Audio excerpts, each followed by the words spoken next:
So thank you, David, and thanks to the Fondation Mérieux and to Jacques-Louis for the invitation to speak today. So difficult to follow on the heels of Brian Greenwood with his massive experience in malaria and public health interventions in Africa, but I'll discuss some of the considerations for use of a malaria vaccine and hopefully add to some of the ideas that Brian has brought up already.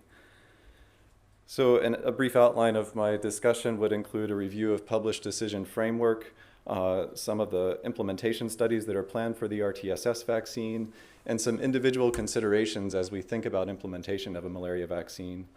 Also, the potential for future development of RTS and other malaria vaccines that are in the pipeline. So based on the WHO vaccine introduction guidelines, there exists a framework for introduction of a malaria vaccine into an endemic area. And this is actually a model for other public health interventions. And this policy development has been published, and it was noted that it needed to be supported by data that many of the data that we've already talked about in this conference, including disease burden, other malaria interventions, malaria vaccine impact, economic and financial issues, as well as malaria vaccine efficacy and the safety and quality of a malaria vaccine. In addition, the policy would be supported by implementation decisions of programmatic issues and the sociocultural environment.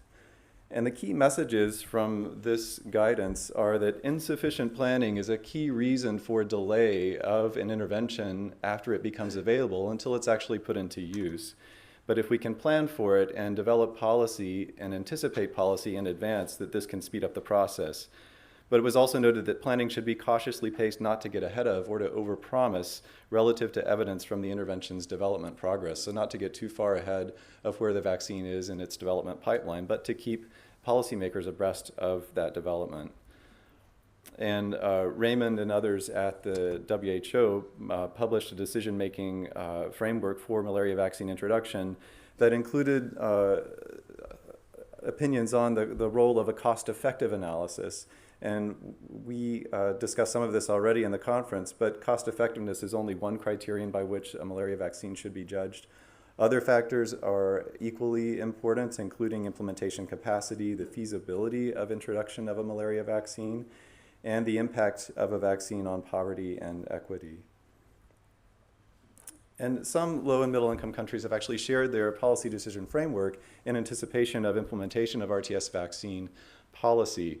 And we have a policy analysis for deciding on malaria vaccine RTS from Tanzania.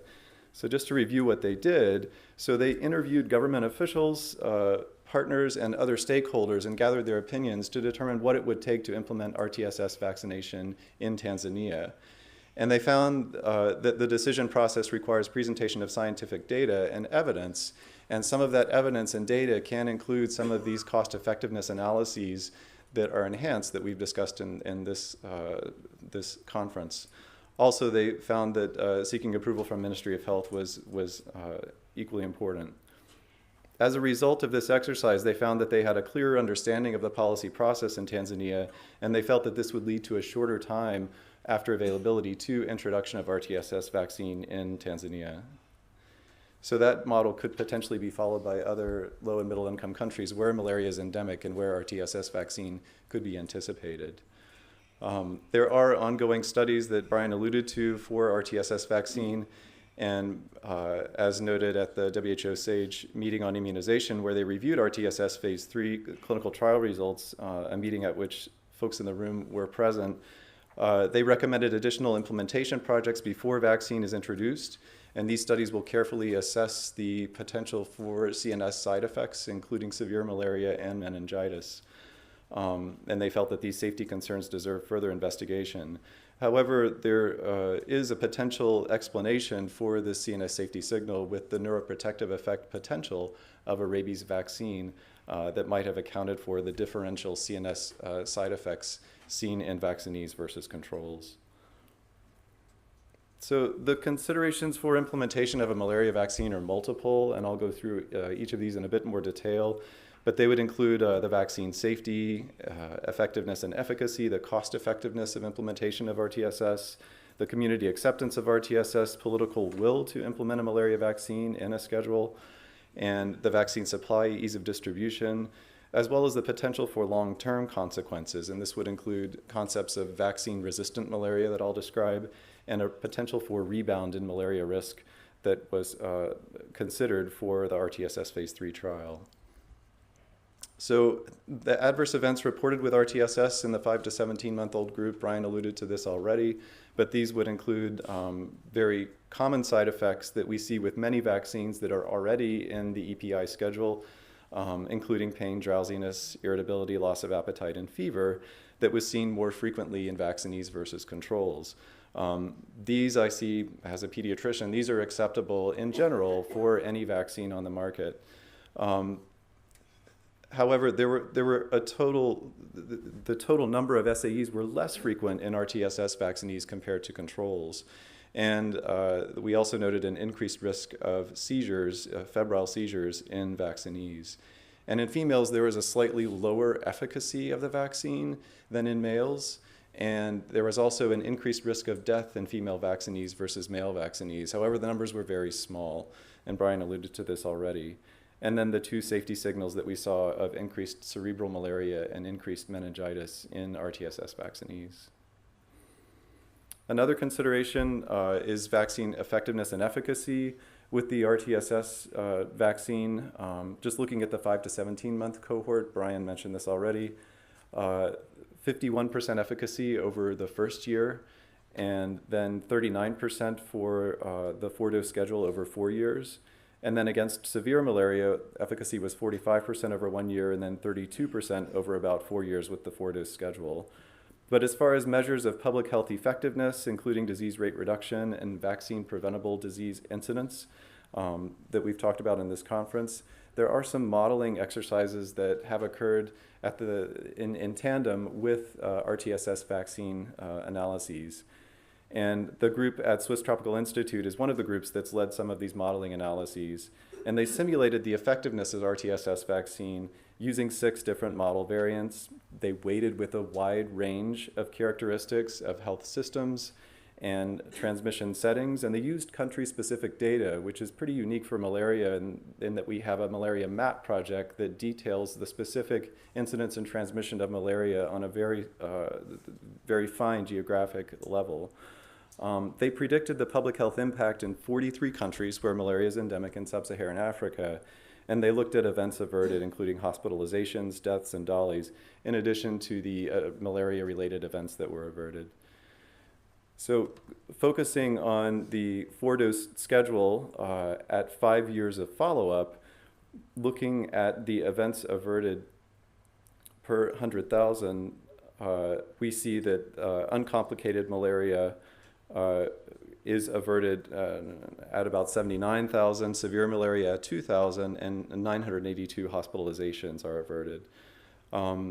And direct deaths at 218 and all deaths at 418, which is significant in that direct deaths are lower, much lower, it's less than half of what, or right about half of what all deaths averted would be.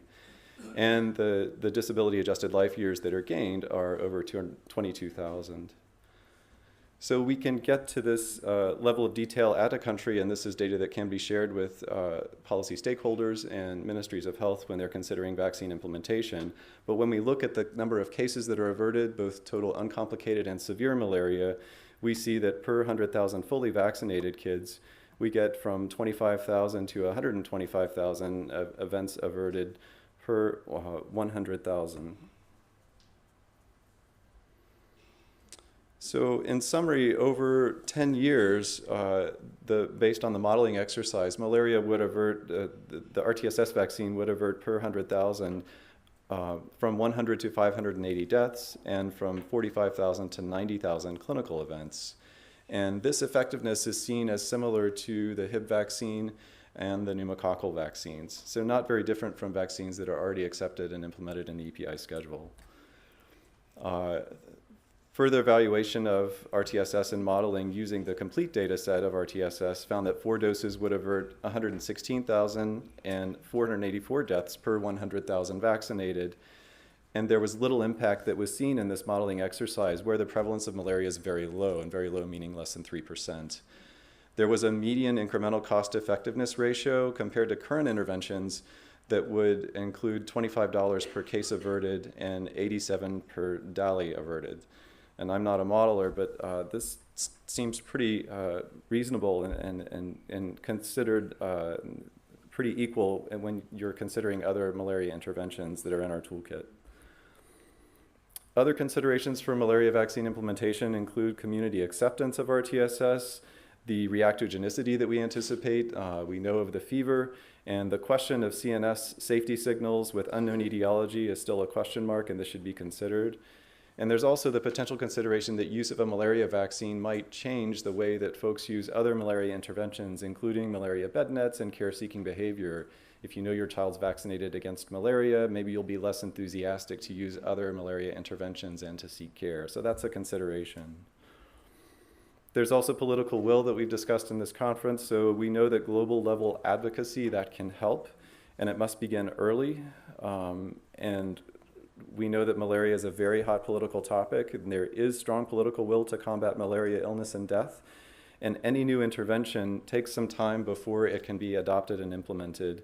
And that political commitment follows acceptance of a given intervention. So this requires a lot of communication and a lot of interaction with policy stakeholders. Also consideration is the vaccine supply and distribution, and will global supply meet the demand? So there's the part of the manufacturer that says, am I willing to invest in this vaccine and strike up production facilities that would be a significant investment on my part?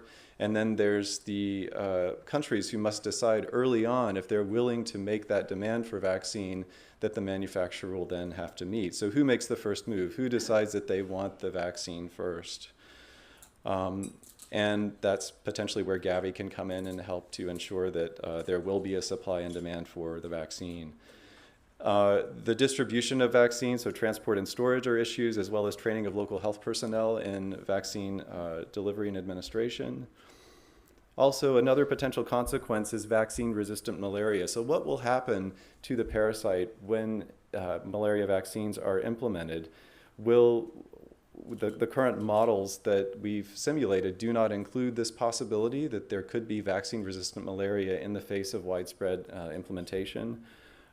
We did studies of an erythrocytic-based malaria vaccine, AMA1, in Bandiagara, Mali, and what we found was that this vaccine was about 17% efficacious against malaria. That was non-significant.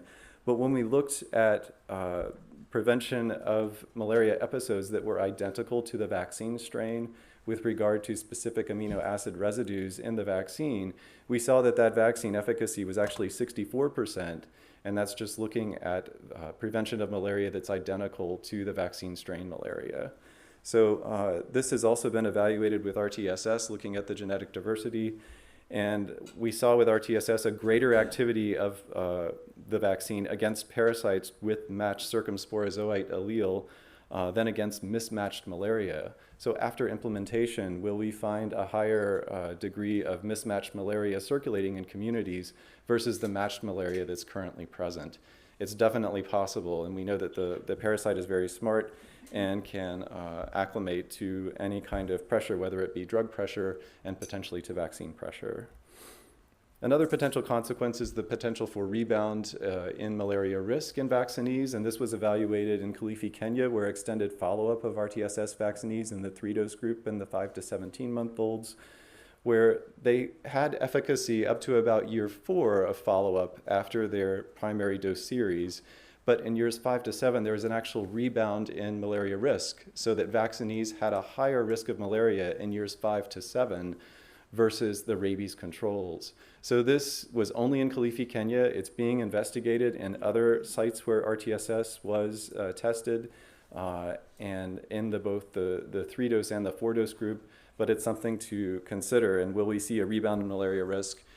And is this something, like Brian said, we could consider revaccination annually, and we could combat this if it is seen as a problem? So in conclusion, the RTS remains in development. While an imperfect vaccine, there are ways it could be improved. There is a desire to increase safety, immunogenicity, and efficacy of the RTS vaccine. This could be done through dose regimen optimization, potential boosting, through adjuvant reformulation, through addition of transmission blocking or other antigens that we've alluded to, through delivery enhancement and regular boosting. And we know that to answer all of these questions after implementation, research would be a very important part of implementation. And just to note that Pat Duffy and others at NIH have identified some novel pre-erythrocytic malaria antigen candidates that could be added to malaria, the RTS S vaccine, the Circumsporozoite protein, that could potentially enhance immunogenicity. And there are other candidate malaria vaccines, like Brian alluded to. There is the live attenuated whole organism vaccine, Sanaria's PFSPZ vaccine, that in September achieved US FDA fast track designation. And this was designed to expedite review of drugs, to treat serious conditions and fill unmet medical need. And the PFSPZ vaccine is currently in phase 2 testing in several countries in sub-Saharan Africa, including in Mali and Burkina Faso, Equatorial Guinea, and Tanzania, and in Kenya. So this is a very close second as far as malaria vaccines in the pipeline. So thank you.